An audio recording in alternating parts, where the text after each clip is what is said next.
Hello, and welcome to the Aftermath Playbook edition of Onward, the Fundrise podcast, where you can find out more about what's happening at Fundrise and where you'll hear some in-depth conversations about the big trends affecting the U.S. and global economies. Today's episode is being recorded on Friday, February 3rd, 2023. Thanks to all of you who have been rating and reviewing the show in the podcast apps. The numbers actually have been climbing nicely, and we have you to thank. So please continue doing that. The rating and the reviewing, we love hearing from you. Also, evergreen reminder that this podcast is not investment advice. It is intended for informational and entertainment purposes only. And with that, let's get on with the show. I'm Cardiff Garcia of Bizarre Audio, and I'm joined, as always, by co-host Ben Miller, CEO of Fundrise. Ben, our first time talking in 2023. How's it going so far, man? Oh, excited to kick off a new year. It's been an interesting start to the year. I should note that on this very day that we're recording, we got the big jobs numbers showing that January was an unexpectedly huge month for jobs growth. So our recession is not yet here. Thankfully, it's one that we've been waiting for, but it's not yet here. No, it's definitely been hiding. For today's episode, Ben, as always, you're like a magician. You like hiding things underneath the hat and not revealing exactly what it is that you're about to unveil. But you have told me that you have an intriguing hypothesis and an intriguing playbook for companies that you care about and how they can exist and survive in a new landscape. So why don't you just start by giving us a little bit of a teaser of what we're going to be discussing today? So we launched a venture fund called the Innovation Fund a few months ago, and we've been out talking to tech executives, what's happening with their companies, what's happening with the fundraising environment. There's been a huge change in capital markets, especially in tech. Certain signs are emerging. I'd call it like a problem statement. A problem statement. Okay. The problem is that most companies raised at very, very high valuations, like high multiples in 2021, at the top of the bubble, in the range of 100 to 200 times revenue. And we're talking about tech companies specifically raising money from venture capitalists and other private investors, right? Right. So I'm talking about private tech companies who haven't gone public yet. And the revenue multiples the VC market had hit at the peak in 2021 were astronomical. And that's a problem if you have to go raise money again, like right now, if you're going to have to go out and raise money. And so I think of that as the problem statement. Which is that they raised money when monetary policy and fiscal policy were providing a lot of stimulus. The money was cheap and it was easy and it was not hard to find investors. And now things have changed. The monetary landscape has changed. And so these companies that were able to raise a ton of money relative to how much they were actually bringing in revenues, if they have to do another round of fundraising, the landscape is totally different and a lot more challenging than it was even just a couple of years ago. Is that the problem statement in a nutshell? Spot on. And I feel like when I tell people that companies were raising at 100 times revenue, 200 times forward revenue, people think I'm crazy. We've talked to a lot of companies at this point, but just to try to put some context into this to help people understand why that happened, is that in 2021, public tech companies were being valued at 60 to 80 times revenue. The top 10 tech companies like Cloudflare and Snowflake, they were getting 80, maybe even 100 times revenue. So you're saying, okay, my comp is public companies, and they had hundreds of millions of dollars of revenue or $1 billion in revenue. And you're talking about a private company with maybe ones of millions or tens of millions of revenue. So you can imagine it's a lot easier to grow a small number. That's like a justification or rationale. And now public companies, those companies, Snowflake, Cloudflare, the best companies, are trading at 15 times revenue. Yeah, huge collapse in their share prices. In some cases, 70, 80, 90 plus percentage point collapses in the share prices of these tech companies that before were trading at huge multiples to revenues and to profits when they had them. Right. So to play with names of this episode, we could call it What Happens After the Bubble or the Aftermath Playbook. I almost thought about calling it the Great Deleveraging, the Technology Industry Edition. Okay. Building on our earlier thesis for new listeners, we did an episode on the great deleveraging and how certainly for the office sector, the retail sector of the economy, there's a chance that there's going to be a really difficult time raising debt in the coming months or in the coming year in this new higher interest rate monetary landscape. And it's going to cause a lot of pain in those sectors. You're saying that the tech sector should not be left out of that conversation. And in fact, here we are having that conversation. In both cases, there was a bubble and the bubble unraveled. In real estate and asset-backed industries, it's about debt. And in tech, it's about equity. So it's not exactly the same unraveling, but it was the same underlying drivers. One of the things I like to do as I really am out there is sort of try to pull back the curtain, because a lot of people who listen to this podcast are tech executives, work in tech, invest in tech. Most people don't know about this. Some do, but a lot of people are not in the boardroom. So they don't get to understand what's really happening there. And this is fun for me too, and I imagine for our listeners, because I tend to approach all this stuff from the macro perspective. Historically, that's what I've covered. And I like getting this unveiling from you as you start going about figuring out what to do with your own tech investments. And one thing that comes to mind is that we've been through something like this before. There are some parallels between the bursting of the tech bubble in 2000 and after and what's happening now. Those parallels, I want to be clear, are not perfect. There's a lot of contrast as well, but I'm wondering to what extent those things are relevant in how you've been coming up with your investment thesis before we actually get into some of the more specifics of that thesis itself. Every time I have a question about the future, I look to the past. And it is a little bit uncanny how similar this post-tech bubble is to 2001, 2, and 3, and 4. So there are a lot of parallels. I think a lot of learnings and common mistakes made back then to now. I don't even know if you know this, Cardiff. Like in 1999, quit my job in real estate private equity to work for a tech startup. So I know exactly what was happening then. I was there. The tech company I worked for bought a production company in LA, right? We made movies. We managed Snoop Dogg and Tiffany Amber Thiessen from Saved by the Bell and Being John Malkovich. We made that movie. I was there for the grand opening of that movie. I don't know what we were doing buying a production company. Like, it was just a really crazy time. I have a lot of firsthand experience of sort of in the bubble, after the bubble, from then. And what's interesting is many people who are tech executives or even VC executives don't have that experience. This is like 22, 3, 4 years ago, right? This is like ancient history to some people. And so there's a lot of people who don't actually know what really happened. In terms of those specific parallels, are you thinking about things like the fact that valuations were just way out of control? The fact that in the most recent episode, the 2010s, 2020s bubble, it seemed like for a lot of companies, profits didn't matter. I would say back then in the 90s, revenues barely even mattered. You could just slap a .com on anything, advertise it at the Super Bowl or in the NBA finals or whatever, and get a huge valuation and rush it out to the public markets and cash out. And a lot of companies did that before the whole thing came crashing down. So what do you see as the relevant points of comparison between that bubble and burst and the one that we're experiencing right now?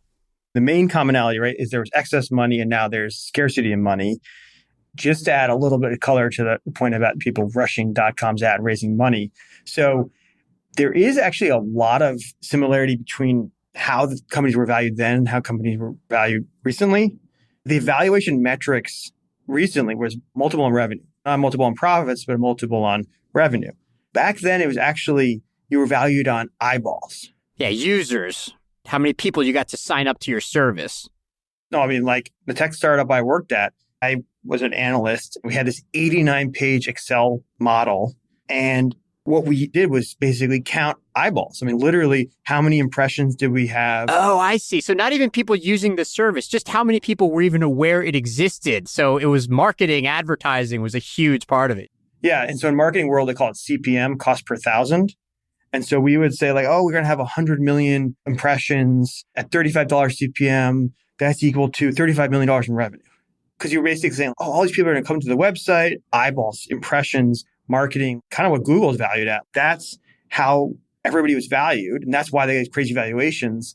And that's how you raise money. We raised $20 million from AT&T with an 89-page model that said we were going to have a lot of eyeballs.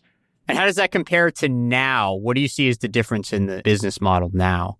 In the same way, if you have a lot of money, you can also basically buy revenue. That's what Groupon did. You can basically give away $1 for 75 cents and you get 75 cents of revenue. And if you're valued at 100 times that 75 cents, 100 times revenue, that looks really good. For a little while, sure. For a little while, yeah.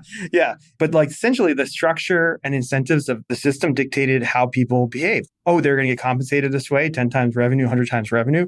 I'm going to go off and create that. So it seems different because it was impressions versus revenue. Revenue is obviously better. Other commonalities, I went back and looked at the numbers because I think it's helpful to see the numbers to get a sense of scale. So 1999, so in that period, about 2,000 companies were funded. In 2021, it's about 8,000 companies. They got funding rounds. So about the number of companies that got these valuations. The dollar volume, though, 99, 2000, you're talking about $30 billion raised. Oh my God, they raised $30 billion to go into venture. And from 2019 to 2021, $225 billion got deployed. Yeah, the scale certainly of the private markets has just reached something unlike anything I think we could have imagined 10 or 15 years ago. That's absolutely the case. And so companies, I think, are better now than they were. They're a little bit more real. The revenue, you can see that in the revenue numbers, like companies have a little more revenue now than they would have back then. But the main consequence of all this money is just burn rates. The amount of money companies losing per year is about 5 to 10 times more in 2021 period than it was in the sort of 99, 2000 period. So I think the real takeaway for me, what is the playbook for what you do after the collapse really is about a problem. You raise a lot of money. Now valuations are 10 times lower. At that moment, you have essentially a choice. You've probably cut your burn rate, may have done a layoff. You've really tried to avoid having to raise money. But when you do raise money, which most of the companies will, you basically are stuck with this dilemma. The road forks for you. Just to be clear, before we get to the fork in the road, we are talking about private tech companies that have raised money in the private markets are struggling now perhaps in a different economic environment, or you just get to that natural point where you would have to fundraise again, but you can't fundraise at the same valuations that you could a couple of years earlier. So this is what you do now. Right, exactly. And it's critical to talk about this because I think a lot of people don't know, and also a lot of money isn't going to tell you. You're at a fork in the road, and the fork is, do you take a down round, which means that you raise money at a lower valuation, maybe a much lower valuation than the last round. But in doing so, you get a clean term sheet. We'll talk about what that is. Or do you avoid the down round, try to mitigate the down round so you basically don't have a lower valuation, maybe the same valuation as last time, but you end up having to take a dirty term sheet. So let's take each of those two in turn then. Give me the lower valuation down round with a clean term sheet. What does that mean exactly? You're in the boardroom. This is, you pull back the curtain and you're really looking at a choice. And so to understand the choice, we need to talk about a little bit of like how venture capital actually works, because the difference is in the terms and the structure. A lot of venture people call it structured money versus a normal venture round. Most people, their point of departure is investing in public stocks, Google or Facebook or whatever. And that is basically investing in common stock. If Google's has $1 trillion valuation and you're buying the common stock, you're buying a $1 trillion valuation. But venture capital invests as preferred equity, not normal equity. Most people in finance or in business know about this, but it's critical. In a downturn, it's more like debt than like equity. And the upside is just like equity, but on the downside, it's more like debt. And so it's a slightly complicated thing to explain the terms of it, but I think we need to get into the details, really understand why this is so important. Anybody who works in tech, anybody who has stock options, anybody who's a tech executive, this is critical to understand. So let's just take what we just said and do like an example. So a VC fund will come in as preferred equity, which means it's senior to all other equity, all other stock. Typically, you would have an 8% preferred return. So it's like essentially an 8% interest rate that accrues over time. So your money is senior, has an 8% interest rate. That sounds like debt.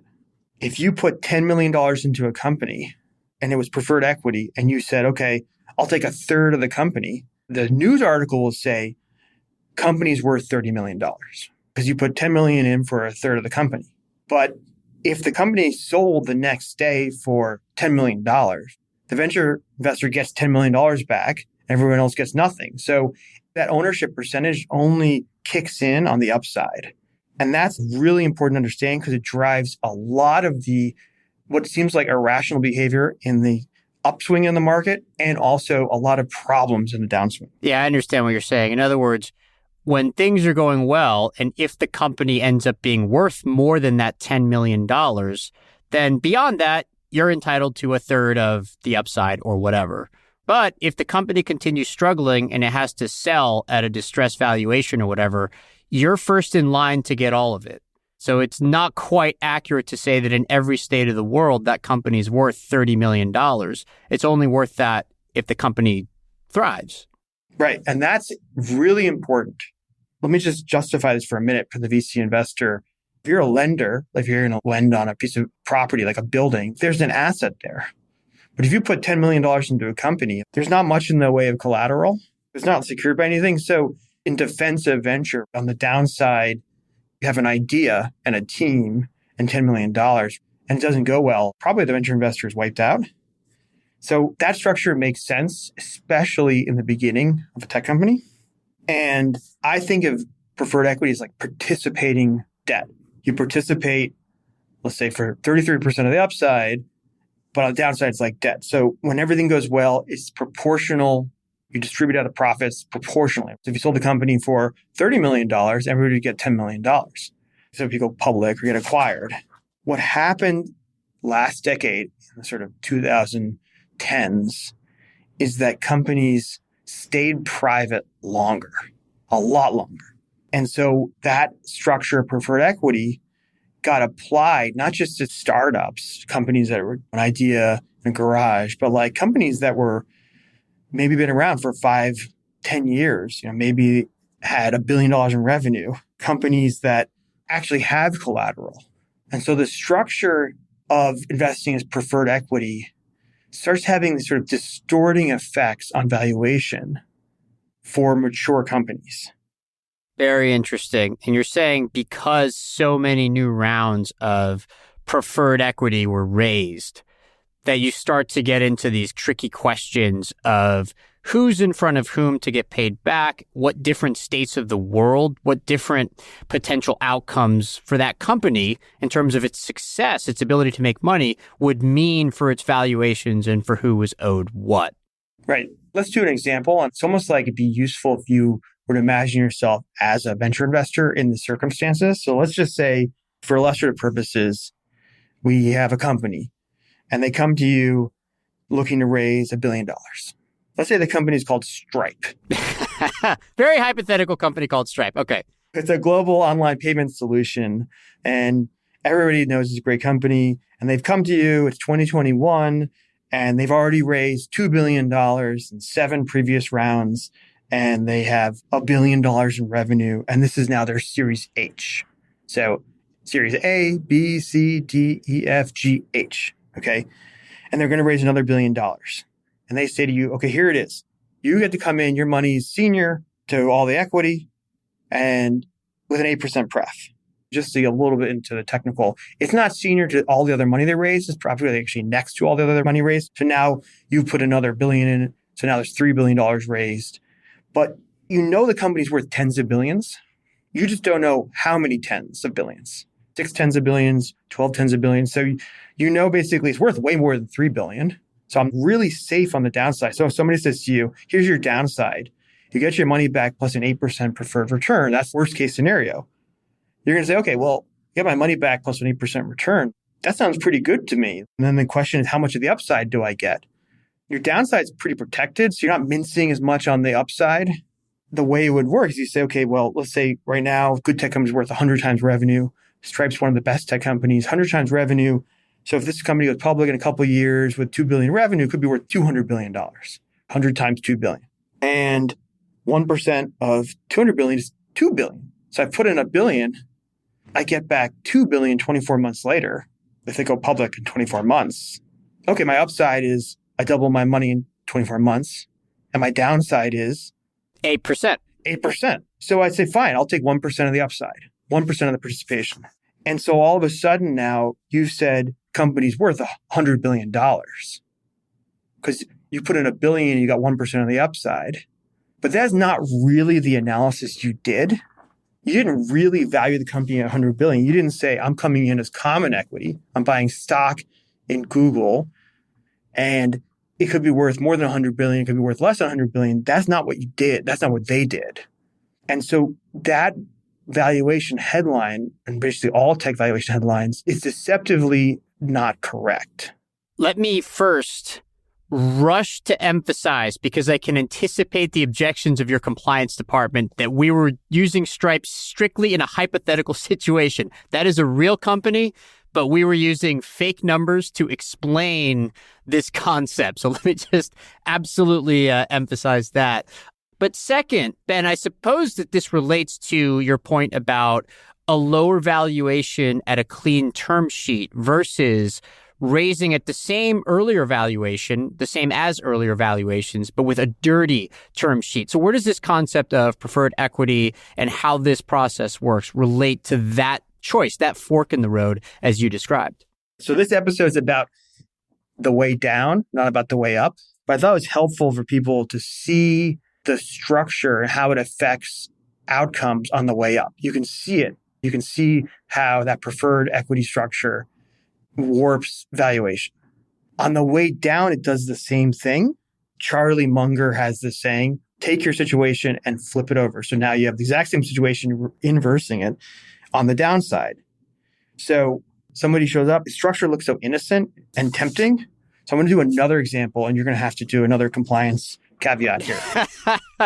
Well, I'll just do it preemptively. We might use the example of a real company, but these are hypothetical numbers. Don't use any of this information to make any kind of an investment decision or to change your understanding of the company that we use. So caveat has been made. Go for it. Okay, great. So I want to do another example. The company is a fintech company, and it's hypothetically called Klarna. Klarna is a European technology fintech company that does buy now, pay later, like a firm, which is a company went public. Let's just say they had $1 billion in revenue. Here you are, you're the CEO of Klarna, and you've just wrote it up. In 2019, Klarna had a $5.5 billion valuation, and then in 2020 had a $10 billion valuation, and in 2021 had a $31 billion valuation, and at the end of 2021 had a $45 billion valuation. And they raised $3.35 billion over those 24 months. You're the CEO, you're feeling pretty good, you've raised a lot of money, your valuation is really high, and you're expanding. You're really raising all that money because you're expanding into the United States. You need the money. You're doing expansion, you're investing into growth. And the market collapses, a firm's valuation goes down 90%, and you're stuck with this choice we were just talking about. You have a choice. Do you take a down round and lower your valuation to, say, hypothetically $6.7 billion, but raise on clean terms? Or do you keep your $45 billion valuation and raise your money as structured, or it's a dirty term sheet? So $6.7 billion valuation or $45 billion valuation. So that, I think it helps animate the decision, because you can now imagine $45 billion sounds a lot better than 6.7. The point of the structure of preferred is to protect you on the downside. That's logical. And right now, if you're trying to raise money, there's a lot less money. The money can invest in treasuries, risk-free at 4.5. So there's a lot of good options for investors. And public tech companies' valuations are actually today on average 7 times revenue from average public tech company. So way, way, way down from 100. If you're the money and the CEO comes to you, you're going to say, okay, I want my money to be senior, but I don't want to be in the side by side with all your old money that you raised in the bubble. I want to be senior to everybody because I don't know exactly what you're worth right now. You're saying you want to raise a $45 billion. I don't think you're worth $45 billion. I have no idea what you're worth. So I'm basically just going to make sure I know I'm first money out. If this thing goes bad, if you sell, I know I'm getting my money back. I'm senior. I might as well be dead. And I want an 8% pref. Well, maybe actually I want a 10% pref. So the market's currently moved to a 10% pref. But, and this is the big twist, if you sell, I want to get a liquidation preference. And that means that if I put in 50 million and I get a 2 times liquidation preference, I'm the first money out and I get 2 times however much money I invested. So if I put in 50, I get 100 million. So I might ask for a 1.5 times liquidation preference, 2 times, 3 times. And so if I put in 50 and I have a 3 times liquidation preference and you sell or you go public, I get 150. So now I'm senior with a pref and I double or triple my money first. Starting to sound like pretty expensive lender money. And by the way, I also want warrants. Well, what are warrants? Warrants, they let me have an option to buy more of the company later. And so like maybe I want 5% of your company as warrants and I want to be able to buy them for a penny. And you're going to say, well, why would I give you 5% of the company for a penny? And you say, well, because you don't have to tell anybody that I have them. Your cap table will say it's a $45 billion valuation. You can tell everybody, the press, your employees, a $45 billion valuation. And these warrants basically are contractual obligations, so they don't end up in your corporate governance documents, like they don't end up in your Delaware filings and things like that. So now you're the CEO of Klarna. You've kept your $45 billion valuation, which sounds pretty good. All you had to do was raise $1 billion and let's say a 2 times liquidation preference with warrants to buy maybe 5% of the company and a 10% preference senior. And so for $45 billion, you may think, that doesn't sound that bad. Okay. I mean, I'll probably double the value of the company over the next few years. And so it doesn't obviously sound like a bad idea. In the conversations I've been having with tech CEOs, most of them are thinking they should do that because it doesn't sound that bad. And the down round sounds a lot worse. They're terrified of a big headline down round. But if I thought about it as an investor, would you give somebody 100 million or billion if the company's worth way more than that and you get to double your money and it's protected and you get 10%? Sounds pretty good. Like I would do that. I would provide that money. So the investor is really happy because they got equity-like returns but took debt-like risk. So it's actually very easy to raise that money. And it's sneaky. The trick of the structure is that it's protecting the new investor at your expense. It's a Faustian bargain. For the company. For the company. For the team, especially. If you are optimistic, not only that your company, if you're the CEO of a company, will survive, but eventually thrive and keep growing, how does that influence which of those 2 kinds of term sheets to actually accept?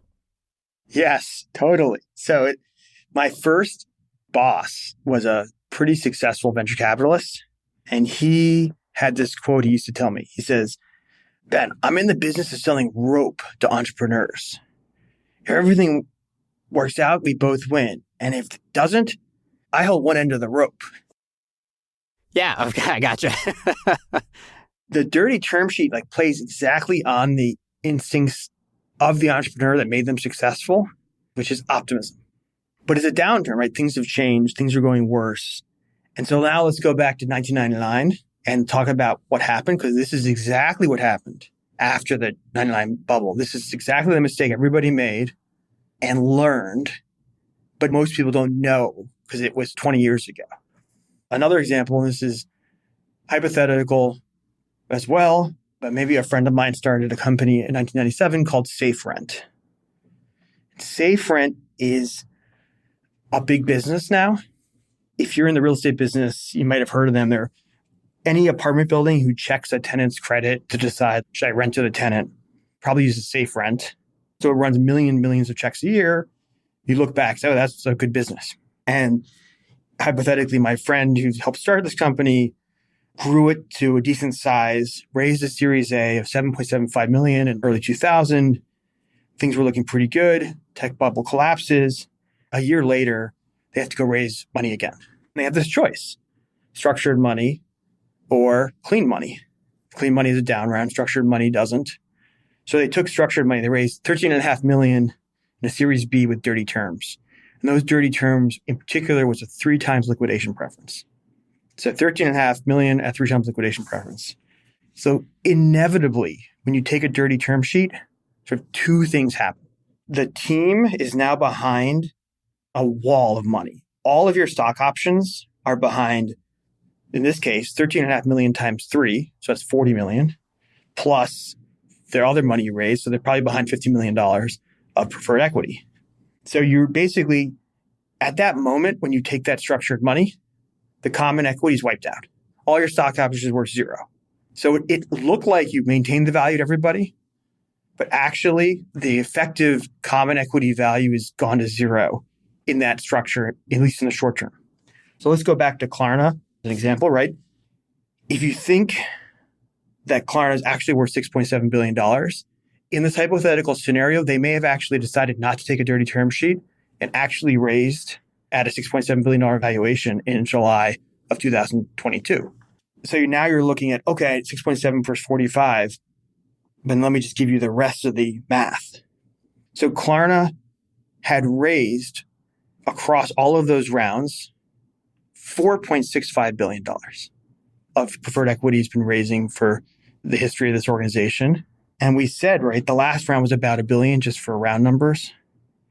And let's just say it was at a 3 times liquidation preference. You've kept the $45 billion valuation headline, but you know it's actually worth $6.7 billion in retrospect because the actual other path they took was raising a clean round. So you can say, okay, it was actually worth $6.7 billion, but if they'd taken a structured financing, a dirty term sheet, they would have had $3.65 billion of equity plus $1 billion of new money at 3 times liquidation. So the actual wall of money, basically seniored all the equity, was $6.65 billion, right? Because it's $1 billion times 3 plus all the original money. So actually, if you raise that structured money, the actual value of the common stock is now 0. And Klarna had been working on that business 17 years ago. So 17 years of common equity wiped out by a 3 times liquidation preference if you take in the structured money. So it's like a really good counterfactual because you have headline valuation and you sort of know what the common equity price was. And if they take in the structured money, the common equity would have been wiped out. That's like a perfect counterfactual. Let me see if I can actually crystallize the trade-offs involved with accepting that structured money. If you take that dirty term sheet, you're essentially saying that if the company just doesn't quite work out, or if it stagnates and at some point you make an exit, the first people to get paid on that exit, on most of the money, is the people that you went to for new money in that dirty term sheet. So you're essentially banking on a hugely successful future. You're essentially saying, eventually, my original equity will be worth a lot of money because we're going to be incredibly, monumentally successful in the future. Because anything short of that means that your own equity is not going to be worth much because you're getting paid out behind all of this new money that you're accepting, essentially. That is the trade-off in that dirty term sheet, right? Right. You're basically wiping out all the value of your equity today for the option to have a lot of value in your equity tomorrow. But it's an illusion. It's a mirage. So let me tell you what happened to SafeRent, and you can see why it's an illusion. So SafeRent took this $13.5 million in 2001 and sold the company 1 year later for $50 million. So they took the $13.5 million in 2001. A year later, they sell for $50 million. We know that with all the liquidation preferences and all of the terms, all 50 of it went to the money. So 5 years of work gets wiped out. Why did the team at SafeRent take this dirty term sheet and then sell the company a year later for $50 million? Because $50 million should have made them rich. If they could sell the company a year later, why would you take so much money and wipe yourself out? What happened was, during that year, the team essentially figured out they were wiped out. You're wiping yourself out in the present with the hope that you're not wiped out in the future. It starts dawning on the team that they're wiped out. And all of the old money that you raised, like your Series A, they're basically wiped out too. All they're hoping is they can sort of get their money back at that point.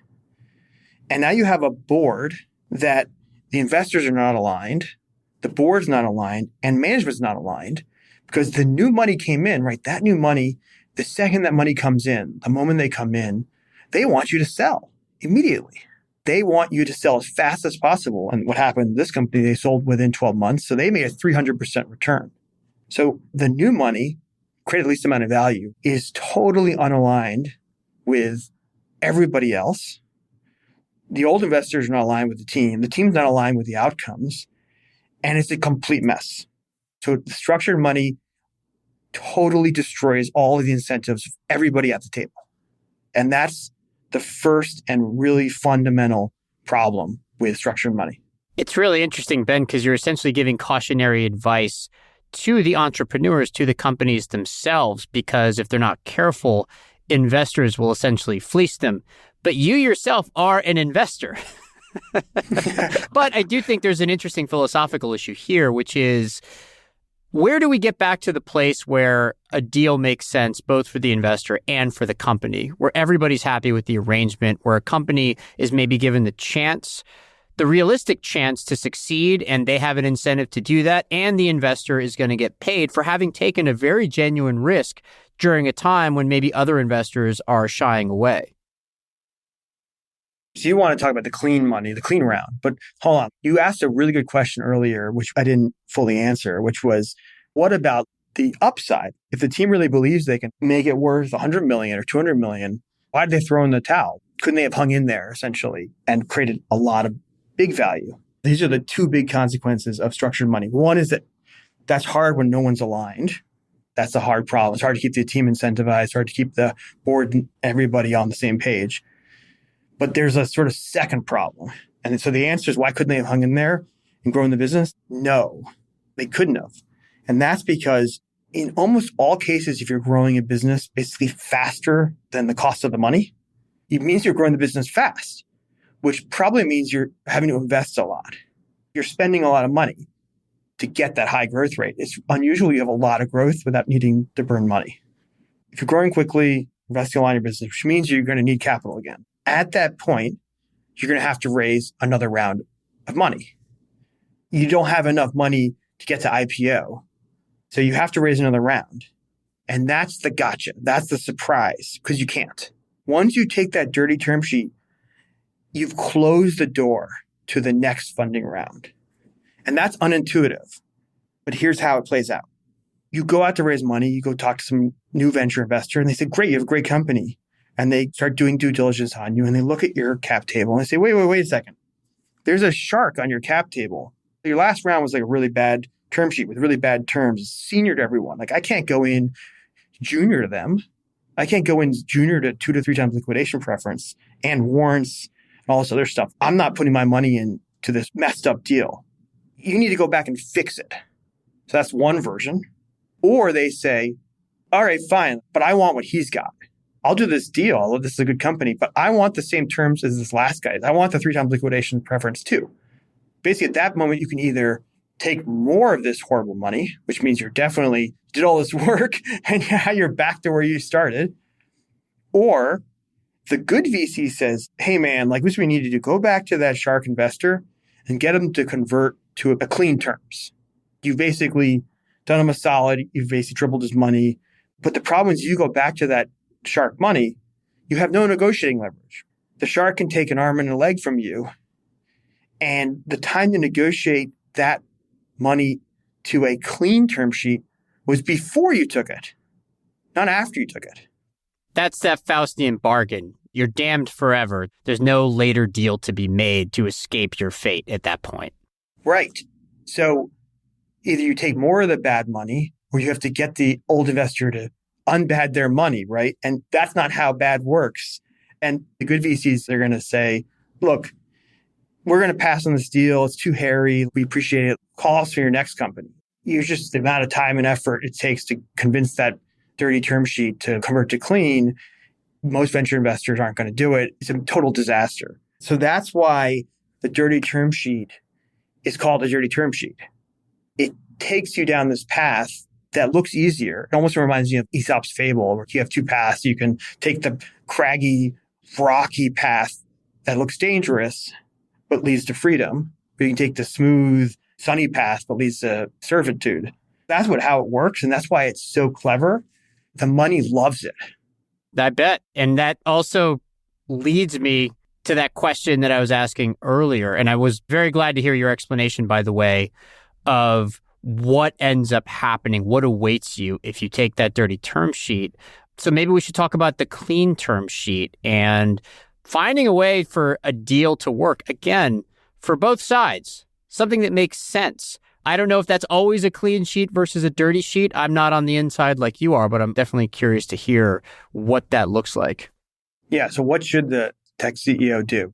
One slight exception. If you're about to go public, if you're going to go public within a year or two and you have a really clear path, you might be able to take structured money and make it out.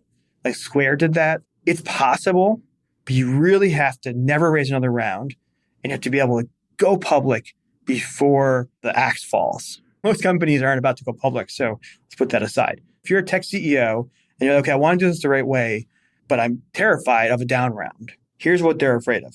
Their valuation goes down. Essentially, they're worried it's going to burst their hype bubble and that it's going to explode the team's confidence. It's going to be ruinous for PR. It's going to make all their customers freak out. And it starts to kind of this vicious cycle. And so they're really afraid of the perception of a down round.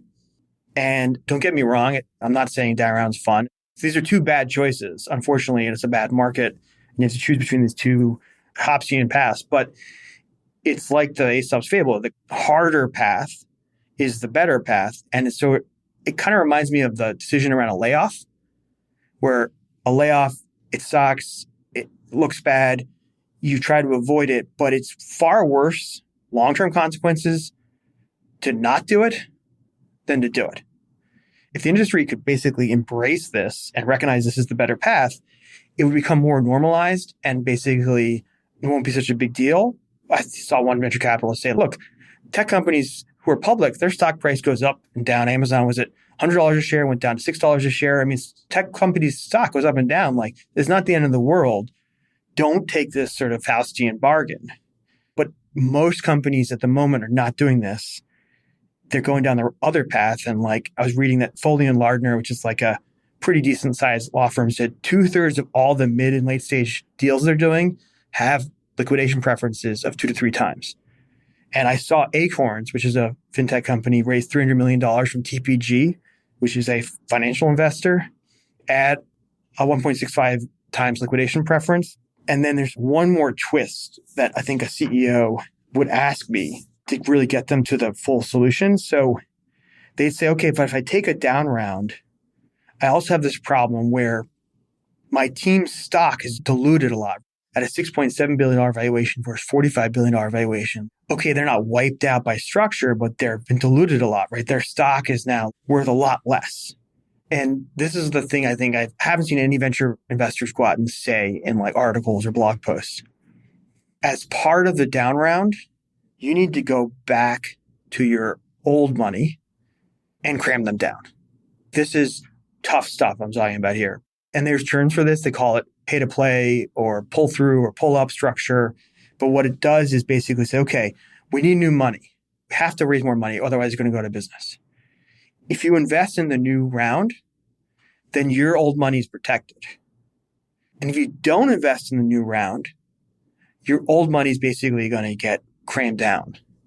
If you're not invested, basically, your old money is gone. It's not worth anything anymore in terms of making the company successful. What you need to be successful are 2 things. You need to have new money, more money, and you need a team. If the team does not have meaningful stock and ownership and incentives, they're going to leave. So you need to do the recap of the old investors to get stock for your team. The team has to get re-upped with new ownership, new percentage, basically back to where they should have been. And the people who are going to eat it are the old investors. That's why you're not hearing a lot of people talk about this option. Yeah, I would imagine that if you're going to the old equity holders, you'd have to present it as one of several alternatives, and all the other alternatives to the clean term sheet just are worse. Either you go out of business because you run out of money, or you accept a much worse term sheet where you're basically wiped out anyways. So at least this way you get to preserve something. And if the company rebounds or the economy turns in a more favorable direction, then you actually still stand to gain on the upside. And I also like this point about how nobody wants to go first and be the company that accepts that lower valuation, and how this does contrast with what happens in the public markets. Because if you're a public company and the economy or the financial markets are in a rough place and your share price goes down, like, yeah, it sucks. And the bozos on CNBC are going to make fun of you and they're going to make a lot of noise about it, especially if you have a couple of bad earnings misses or whatever. But it's sort of understood by everyone that markets go up and they go down, and that if you're a company and you're in the markets, that you're going to be along for the ride. And it's a useful trait of the public markets that there is that kind of transparency, whereas in private markets, there's been this kind of taboo to just admit that the landscape has changed. We're in a tougher situation now. So why not just admit reality? But nobody wants to be the sort of trailblazer on that and say, yeah, we used to be worth $45 billion and now we're worth $20 billion or whatever. And we need more money. So we're going to raise at the new valuation. And we think it's going to bounce back. We think the new round of money will help us do that. We're confident in the future and we don't think we're going to be in this situation forever.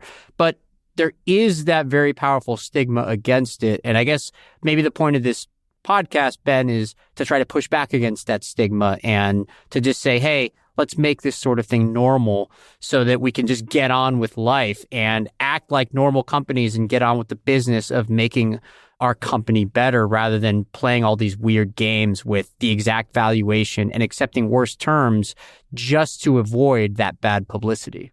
It's a natural consequence of staying private longer.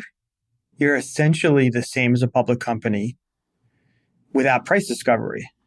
It's the learning I had from the 99 to 01 tech startup I worked for, which is that doing the hard thing, seeing the tough reality is essential to make good business decisions.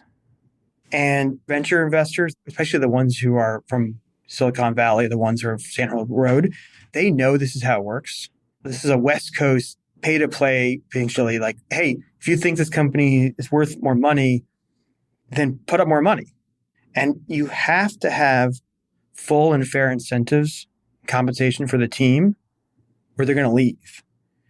And if you think you're fooling them over the long term, you're only fooling yourself. It's obviously a bad mistake. There are probably 6,000 companies in tech who are in this dilemma. Like, there's a lot of tech companies who have this problem. And a lot of the venture people on your board don't even know because they weren't venture people in 2002. I mean, most of the executives in venture from that period retired at the end of the 2010s. You saw a lot of the big venture people retire from Sequoia and Benchmark in like 2016, 17, 18. So part of it is just they don't know. And part of it is that they don't want to write down their fund, right? They raised a fund and they don't want to take a write down. So there's a bad incentive of the money too, because they want to raise their next fund. To raise their next fund, they have to show that their last fund was good. So they don't want to take a write down, even if it's the right decision for you. And you need them to do that so you can get stock for your team. Again, the incentives and structure of the market will dictate how people behave on the downswing too. And what happened in 01, 2, 3, 4, like, is a lot of great companies just got sold. So SafeRent got sold $50 million. Here, I'll give you a series of really interesting ones. Google bought Android for $50 million. Google bought Applied Semantics, which is AdSense, for $100 million. Where2, which became Google Maps. Google bought for less than $50 million. Pyro Labs became Blogger. Google bought them for $20 million, right? So Google hoovered up a $500 billion of value.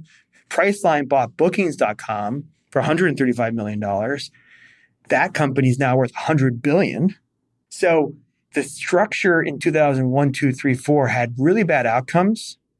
And I don't want it to happen again. In other words, there were a lot of companies that had really innovative, interesting, promising businesses and business models, but they needed a bridge to get from one prosperous state of the world to the next prosperous state of the world. And if they didn't survive that in-between period when things weren't so great, they essentially got bought up at a way distressed value. And that can be unfortunate if you were one of the founders and you could have been the person running that company all that time, but instead you either accepted the wrong term sheet, you accepted the wrong kind of money, or you just didn't want to accept reality and take money at a lower valuation, or whatever it was that you decided. It's really incredibly, dramatically unfortunate that you didn't make it to that next state of the world when you could have prospered and you could have made a lot of money yourself. Two big takeaways here. One for the entrepreneur is that if you're an optimist and you want to double down and make a go here, then do it right. Take your pain now. An ounce of prevention is worth 10 times the cure. I'm all for the optimism, but then you just have to set out on the right foot.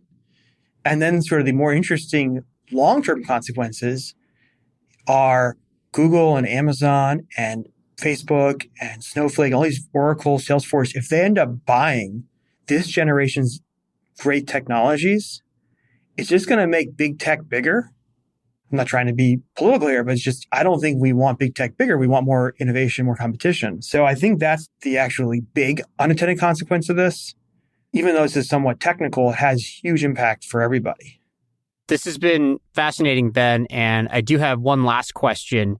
But first, I just want to note that it's great as somebody who has never covered directly the nitty-gritty of these negotiations between venture capitalists and technology companies. This has been quite eye-opening for me, and I suspect for a lot of our listeners as well. And my last question is this: as you've gone about learning more and more about how this works and you've developed this deeper understanding of these different ways of accepting money, how has that influenced, how has that altered your own approach to investing in tech as an investor? I thought you were going to ask me how that affects how we built Fundrise. Okay, well, maybe both. How did that affect the development of Fundrise itself, your own relationship with VCs or lack of relationship, however that went down, and how is it influencing you going forward? On the Great Deleveraging podcast, I talked about how real estate's going to go through this reckoning. And now I'm talking about tech going through a reckoning. And every time I do, I get investors reaching out to me saying, are you talking about Fundrise? Talking about Fundrise real estate? Talking about real estate, Fundrise the company? I say, no. Honestly, I know better, but I have made a lot of mistakes in my past and hopefully not make the same mistakes again. I'll make new mistakes. And so like the way we approach the real estate, the way we operate the company, the way we funded the company, even our mission, which is to disrupt financial markets, is based on this insight. If you know about how Fundrise raised money, we never raised money from traditional venture. And that was a feat. We raised money from our customers. No one else in the country does that. It's totally unique. And I raised a much lower valuations than we're talking about because I know the consequences of taking the wrong choice. So yeah, I'm not talking about Fundrise, just to make sure. I always say to people, we're the tortoise. And most of the mistakes I'm talking about are errors of the hare. The hare makes this mistake. As an investor, somebody comes along and wants structured money. And do I follow it? I give it to them. It's tough because it's such a good investment generally. I don't know about the answer to that. I want them to make the better decision. And we want to invest in Android that doesn't sell to Google, bookings.com that doesn't sell to Priceline. That's how we make big outcomes. But it's the number of tech executives I know who are actually willing to make this hard decision so far has been zero. And Klarna, just as an example, why did Klarna take the $6.7 billion valuation? They had become a bank in Sweden. So they weren't allowed to raise preferred structured equity. So they had no choice. So whether or not he would have taken the clean term sheet, I don't know. He might have, but he couldn't have. So it's so far, I haven't seen anybody choose to take a down round. And that doesn't leave a large universe of investment options for us. That point about gestation that you made earlier and patience in investing, do you want to just talk about that again in terms of your own tech fund's approach to it? Because I would imagine both that your investors would be interested in hearing about it, and also because we do have a lot of new listeners who may not have heard that earlier episode when we first discussed your approach to tech investing.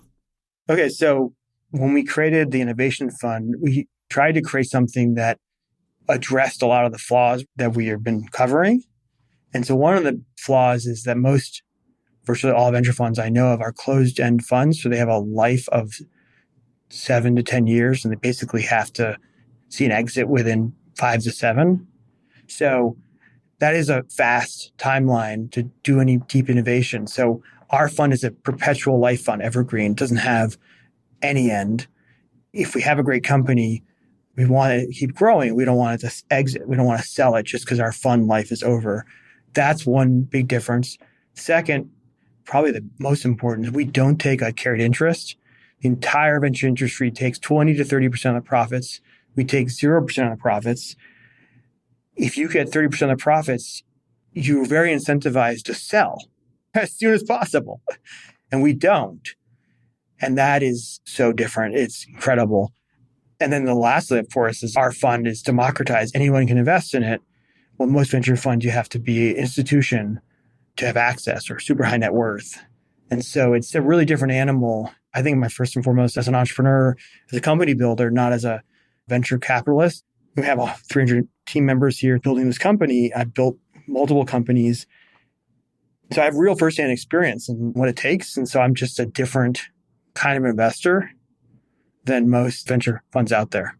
And I think that's a good place to wrap up. Ben, a pleasure as always.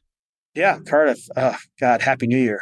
I think we may have passed the acceptable window in which to say that a little while ago, but since you and I have not yet seen each other in the new year until today, I wish you instead a prosperous and happy and patient 2023. How about that? It was actually Lunar New Year. So I could say Gongxi Fasai, which is Chinese for good fortune for you. So Gongxi Fasai, Cardiff. Yes, and same to you. And to our listeners as well, you've been listening to Onward, the Fundrise podcast featuring Ben Miller, CEO of Fundrise. My name is Cardiff Garcia of Bizarre Audio. We invite you once again to please send your comments and questions to onward@fundrise.com. And if you like what you heard, rate and review us on Apple Podcasts, and be sure to follow us wherever you listen to podcasts. Finally, for more information on Fundrise-sponsored investment products, including all relevant legal disclaimers, please check out our show notes. This podcast was produced by The Podcast Consultant. Thanks so much for listening, and we'll see you next episode.